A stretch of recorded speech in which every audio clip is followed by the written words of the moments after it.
là. C'est dans le corps que ça se passe.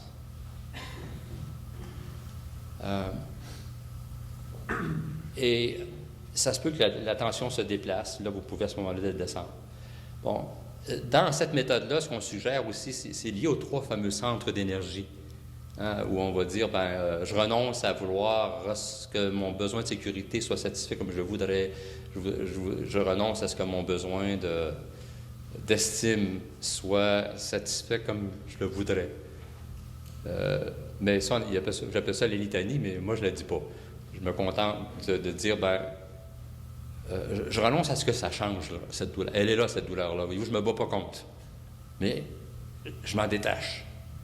Mais qu'est-ce qui permet de m'en détacher? C'est, Seigneur, la présence. Voyez-vous, c'est ça, c'est un phénomène assez intéressant. Et nous, il y a beaucoup de gens qui se servent de ça, dans le jour. C'est pas non. Hein, vous avez une angoisse qui prend tout d'un coup, puis au lieu de vous laisser, puis là, quand j'imaginais, là, j'étais dans mon lit, puis je disais, je vais peut-être voir le gars le lendemain matin, et boy, et là, la pression montait. Puis là, je revoyais le visage, puis, voyez-vous, fallait tout mettre ça, stop. Dans la sensation bonhomme. Et le Seigneur est avec toi. Il nous dit ça au début des messes, là, fait que c'est pas d'être vrai. Alors ça, c'est une petite méthode très, très, très simple. Voyez-vous, qui prolonge dans la vie, dans la journée, la prière. Parce qu'on est en prière à ce moment-là. Mais moi, il y a des journées que je vais la faire 10 fois, cette prière-là. Hein? Si un de mes enfants a vu quelque chose, c'est par moment, ça remonte. Mais vous l'accueillez. Je ne sais pas si vous voyez, vous l'accueillez, vous vous occupez de cette ça peut être une blessure dans certains cas, ou de ce signal en vous. Vous vous en occupez, mais vous le confiez. Vous le vivez avec le Seigneur. Vous le vivez avec le Christ. Il y en a mangé en masse, lui, là. Il est capable de vous aider à encaisser. Il y a d'autres méthodes très simples. C'est Raymond, où est-ce qu'il est, Raymond? Saint-Raymond, dans l'arrière. Alors, les gens qui étaient là hier, il y en a quelques-uns qui n'étaient pas là, mais c'était vraiment rigolo, drôle. Mais on voit la sagesse. Faites-vous confiance. Inventez des... John Main, il a inventé des affaires, mais vous-même, trouvez des affaires ajustées à ce que vous êtes. Alors, lui, c'est drôle parce qu'il disait que quelqu'un lui avait dit que s'il récitait « Seigneur est mon berger », il n'y aurait jamais de problème financier. Mais il s'est mis à prendre la même somme que moi par cœur. Hein. Tu veux dire, je te cherche de l'aube, après toi, l'anguille marchère, terre aride d'altérer sans eau, je t'ai contemplé au sanctuaire. Et c'est drôle parce que dans 2 situations de sa vie, il y a une partie qui a remonté, hein, une période de temps, puis une autre période de sa vie, un autre événement, c'est l'autre. Alors voyez-vous, c'était dans sa trousse de secours, hein, ou dans sa trousse de bonheur. Oui? C'est une trousse qui n'est pas acquise, qui m'a été donnée par le Seigneur. Oui. Ouais. Oui, parce que c'est la parole de Dieu. Hein? C'est comme le psaume qu'on a là. Alors, ça peut être simplement de prendre... Vous allez peut-être faire un an avec un psaume. Moi, j'ai eu un bout de temps où j'avais le psaume 142, la deuxième moitié, puis je l'apprenais, je le ruminais. Je le ruminais dans l'autobus, ou après chaque méditation, je le faisais. Alors, ça peut être la Lectio Divina, hier on l'a expliqué. Ça peut être la Lectio Divina soit scolastique ou monastique. Les deux ont leur raison d'être. Je trouve que la monastique est plus près de la prière apophatique parce qu'on ne se sert pas de nos facultés. On n'imagine pas Jésus, on n'essaie pas de comprendre la relation entre tel texte et tel autre texte. C'est simplement comment cette parole-là me touche là, dans les articulations. Ça suppose la foi. Ça veut dire que Dieu agit dans la parole. Bon, dans certains cas, il y en a qui vont dire que c'est de l'exégèse sauvage. Ça peut mener des fois des... C'est pour ça qu'on ne le fait pas avec tous les textes, nous, parce qu'il y a des fois, les textes, les gens vont les prendre à la lettre ou ça va entraîner toutes sortes d'affaires. Alors, dans certains cas, une lecture monastique, quelqu'un peut juste faire une petite mise en contexte. pour baliser un petit peu. Mais il ne faut pas canner, il ne faut pas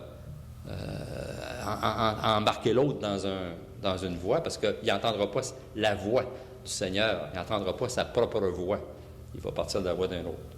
Bon, puis des fois, la voix d'un autre peut m'aider aussi. Alors, c'est pour ça que je trouve qu'il faut faire, l'idéal, c'est de faire les deux. Je vous expliquais une méthode sur 24 heures, vous lisez l'Évangile avant de vous coucher, ça va pénétrer en vous profondément. Le lendemain, vous faites une petite lecture monastique. Ça peut être 5-10 minutes. Puis après, bien, vous lisez un commentaire. Puis là, vous pouvez faire une lecture plus scolastique. Et vous? Alors, selon les étapes, faites pas tout ça, là, parce que vous allez devenir obsédé, compulsif. Thomas Keating dit que 88% des gens ont une dépendance, puis il ne connaît personne qui est dans le 2%. Mais il y a des dépendances qui sont fonctionnelles. Hein, si vous êtes un freak du contrôle, puis vous êtes directeur général d'Air Canada, ça va bien. Si vous êtes cardinal, encore là, il y a moins de pouvoir qu'il y en avait. Voyez-vous, il y a toujours un équilibre. Un équilibre. Bon, autre petite méthode, ça peut être de répéter de mémoire un mot ou une phrase dans la prière de Jésus, quand on attend l'autobus. Il y a des gens qui traînent toujours un petit chapelet. Le chapelet, c'est une prière contemplative, parce que vous oubliez, vous faites comme Maranatha, vous occupez votre main, mais l'autre main est libre. Alors, il y a des gens qui vont en attendant l'autobus, puis en même temps, bien, ils prient dans l'autobus. Ah oui, l'autobus devient un oratoire. Alors, vous êtes sacrement, puis vous êtes un lien entre Dieu et ceux qui sont dans l'autobus. Vous n'êtes pas prêtre ni prêtresse, mais c'est ça, être sacrement. Être sacrement, le sacrement, c'est un signe entre Dieu et les hommes, un canal de vie, d'amour. Alors, vous êtes dans l'autobus, puis ils ne savent pas. Vous n'avez pas votre étole, mais vous priez pour les gens qui sont là. Et par-dessus tout ça, dans la prescription pour la vie spirituelle, ça peut être aller faire de la danse en ligne, ça peut être, c'est pas la danse du curé nécessairement, mais ça peut être d'aller dans un centre d'entraînement physique, ça peut être de suivre un cours de yoga, de faire de la marche, parce que ça aussi, ça fait partie de la vie spirituelle. S'occuper de soi. Nous sommes précieux aux yeux de Dieu. Et un des signes de guérison, c'est qu'on fait attention à ce que l'on mange. Un signe de guérison, c'est on s'occupe bien de soi. Le sommeil, de bien se détendre avant de se coucher. Alors, on oublie souvent ça dans la vie spirituelle. Surtout quand on fait des retraites. Même à Snowmass, la première fois, elle habillait des moines trappistes, ça me surprenait, il y avait une massothérapeute. Moi, une fois, j'aurais aimé ça, mais je faisais j'avais quelque chose qui est très, très douloureux, là, un zona. Disons que je parlais japonais. Mais il y avait une massothérapeute. Ce qui est étonné, ça fait un peu bizarre, une massothérapeute, c'est une retraite dans un monastère. Hein? Mais les moines en profitaient. Signe de santé. Ma conjointe, elle est allée les 2 années, mais elle sortait de là en jello. La femme, c'est une athlète en plus. Hein? Mais tu sais, vous se laissez travailler. Il y a des nœuds, mais ça nous fait un peu bizarre, hein, quand on entend parler de ça. Mais ça fait partie de... Il faut s'occuper aussi de se détendre physiquement. Si on est bien dans son corps, voyez-vous, dans la méditation, le silence du corps est aussi important que ce qu'il y a dans la boîte à Bering, là, en haut. Là. On s'en occupe pas. C'est pour ça qu'il faut prendre le temps au début dans la méditation de rendre le corps silencieux. La musique aide. Je ne sais pas si vous voyez. Puis soyez conscient de votre corps, détendez-vous. Sentez les gazouillis dans les orteils, puis ça monte. Hein? Puis là, après, quand le gong arrive, ouf, puis à la fin, vous revenez dans le corps. Bon, je pense que j'ai pas mal... j'ai un petit peu de temps, là. Alors, faites-en pas trop, parce que ça va devenir compulsif. Vous allez trop vouloir en faire. C'est la volonté, là, c'est du contrôle. C'est beau avoir de la volonté. Mais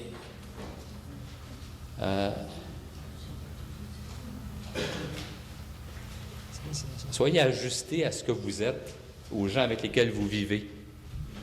Et l'important pour le Seigneur, c'est l'intention.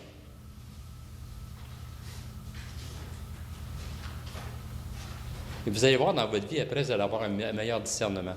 les gestionnaires discernent mieux. Parce que la prière de consentement, puis le Maranatha, ça vous aide à vivre dans le présent, à laisser aller. Je vais vous donner un exemple de ça, de discernement contemplatif. Le discernement contemplatif, c'est quand vous avez une décision à prendre, vous mettez à l'écoute. Okay? Puis là, vous êtes à l'écoute. Vous laissez circuler. Puis là, après, vous allez dans un processus de décision. Alors que souvent, on fait le contraire. Je donne un exemple.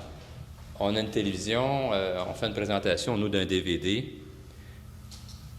Alors, j'amène la télévision, je suis avec un de mes collègues, un autre type du groupe de prière. Alors, on amène ça, il y a un DVD. La clause de télévision, elle ne marche pas.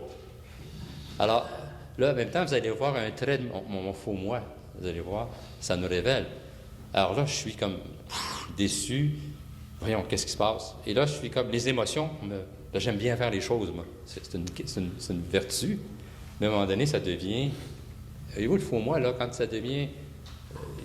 j'ai trop d'importance à bien faire les... Je m'en suis aperçu, là. Voyez-vous, ça nous révèle des choses quand on fait la prière. Et là, l'autre à côté de moi, il me donne un coup de coude. Mais tu t'as pas vu, il y avait une autre télévision à côté. Mais je la voyais pas. Parce que j'étais pris dans mes émotions qui n'étaient pas ajustées. Alors, ça m'a informé, ça m'a donné un signal. Oups, Yvan, un petit côté de ton faux moi, là. Alors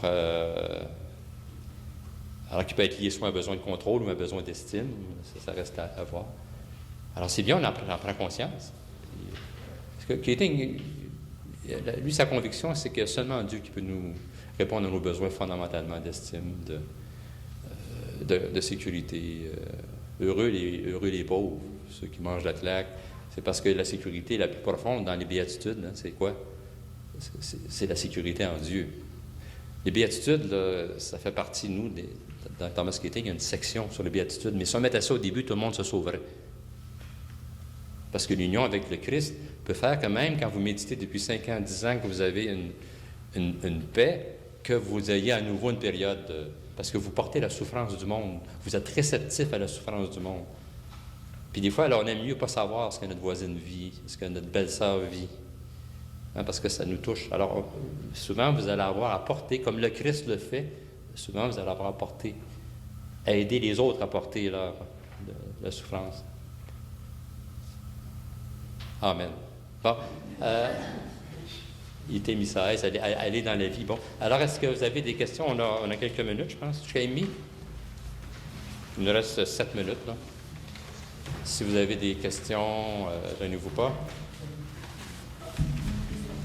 Est-ce qu'on peut avoir une autre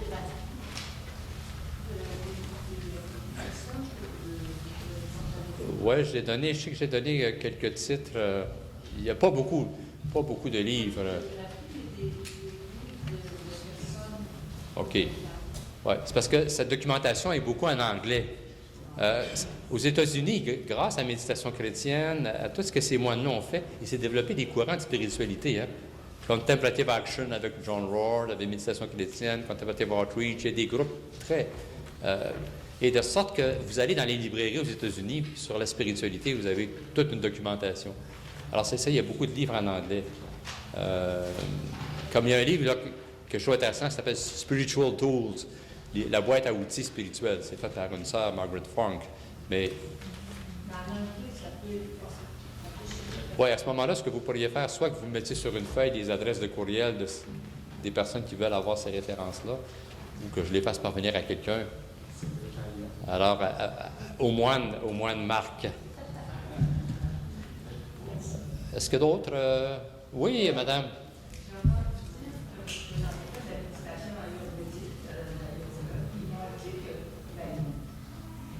Méditer, oui, c'est sûr, je le fais, mais que c'est mieux de ne pas le faire trop tard le soir. La méditation? Oui. Ça dépend des personnes. Non, de mon exemple, mon épouse et moi, on médite vers 9h30, environ 9h, 9h30. Ça permet aux pensées de se promener. Oui, puis quand on se couche, bien, paf.